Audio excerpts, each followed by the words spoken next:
Hi Pisces, this is Pisces Hub. Welcome to my channel. So for today's video, gagawa tayo ng think of a person reading. Okay, so mag-isip ka ng specific na tao Pisces and alamin natin kung ano yung intention niya sa'yo, any information regarding with this person and your connection with this person. Okay, gamit ang ating tarot card po. Okay, so this is a timeless reading. Kahit anong araw, buwan, taon mo ito napanood, Pisces, basta tugma sa'yo, take mo lang, okay? And welcome po ang lahat ng gender, babae, lalaki, LGBT, ay pwede po sa lahat, okay?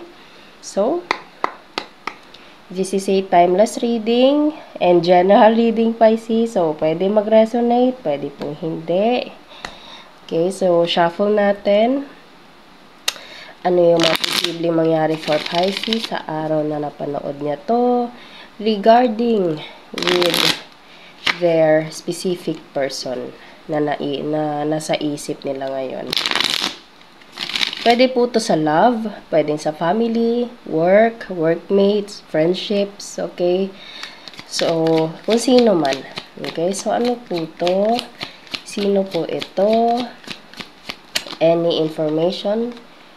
Oh, there's the hanged one. Okay, so there's something na naririnig ko yung word na unstable. Pero yung itong the hanged one kasi this is something like a connection na wala pang ganap, wala pang kasiguraduhan, walang progress or walang movement, parang ganun. Okay, so ano pa? Or merong hinihintay or merong hindi mo na magagawa kasi meron pang dapat gawin, may mga dapat pang uunahin, parang ganun po. And 10 of Cups, pwedeng ito ay about sa gatherings, pwedeng meron kayong gustong gawin pero hindi muna, okay?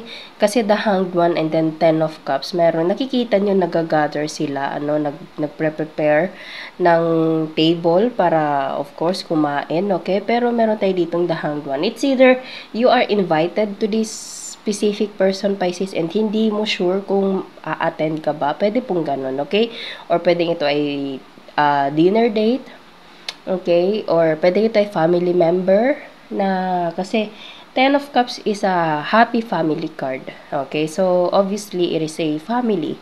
Or kung hindi naman, this is someone na malapit sa'yo, pwedeng love partner, okay, family, friends na malapit sa'yo, barkada, pwede pong ganun, or trabaho na matagal mo nang kakilala, okay, pwede pong ganun. So, there's something na hindi pa sure. It's either there's a party, tapos hindi mo pa sure kung a-attend ka ba, pwede pong ganun, okay. So, ano pa? Ano po ito?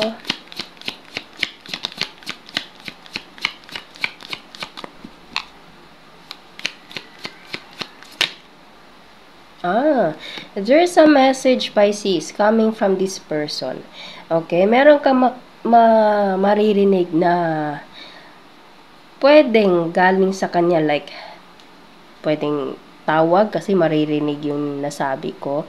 Okay, or any kind of news regarding with this person, Pisces. Okay, or pwedeng sa kanya mismo yung galing sa mensahe na ito, which is 8 of Wands. 8 of Wands is a communication card. Okay, so pwedeng naghihintay ka lang sa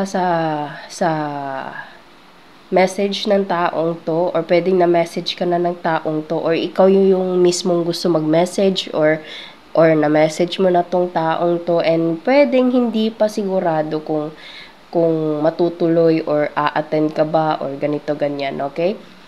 Pero, there's someone na nagre-reach out and meron ng pinaplano, meron ng ginagawa, and merong isa na parang tutuloy ba or hindi, or parang hinihintay mo lang din yung message niya, and pag nag-message na siya sa iyo, Pisces, dun ka na kikilos, pwede pong ganun. Parang hinihintay mo lang yung go sign. Pwede pong ganun. Okay? So, ano po ito? Ano pa? Ano pa po yung message po regarding with this specific person ni Pisces? Ano pa yung mga posibleng mangyari for Pisces sa araw na ito with this person na naiisip niya ngayon. Mamaya, kuha tayo ng mga initials, random words. There's a Knight of Wands and then there's a Five of Wands. Okay, so pwede you're dealing with a fire sign, Aries, Leo, Sagittarius, Pisces. Okay, kasi marami tayo ditong Wands. And there's a Knight of Wands and the Five of Wands. So medyo meron lang a little bit of conflict. Or, alam mo yun, siguro yun yung rason kung bakit parang it's either hindi pa sigurado or parang naghihintay lang before gumawa, okay? Naghihintay kung sino yung magre-reach out before gawin, okay? So, merong a little bit of conflict with this Five of Wands, pero meron tayo ditong Knight of Wands, which is,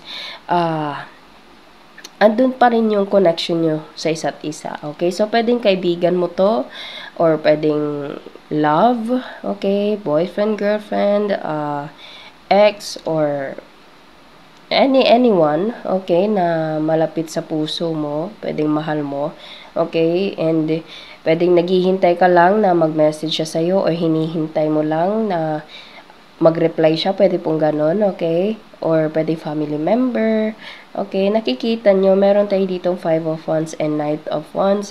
Meron mang conflict, pero andun pa rin yung connection sa isa't isa regarding with this person. And there is a message. It's either natanggap mo na or hindi pa or hinihintay mo palang Pisces. And yung message na yun is merong connection sa Ten of Cups, which is gathering. Okay? Which is long-term commitment, which is happy family card po. Okay?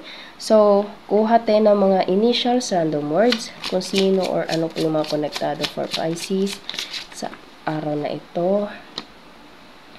Ring, coffee, M. Okay.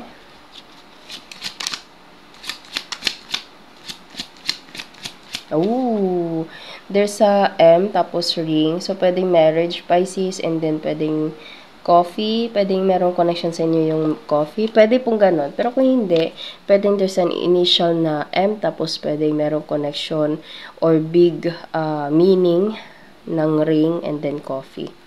Okay, so ano pa? Ano pa po yung message na po for Pisces? Or any information with this Pisces na dinidil niya or ng taong dinidil ni Pisces. There's a tattoo.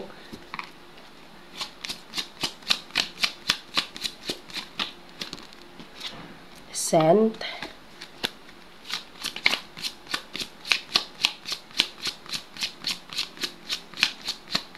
Ano pa? May initials pa po ba? Ayun. Blonde.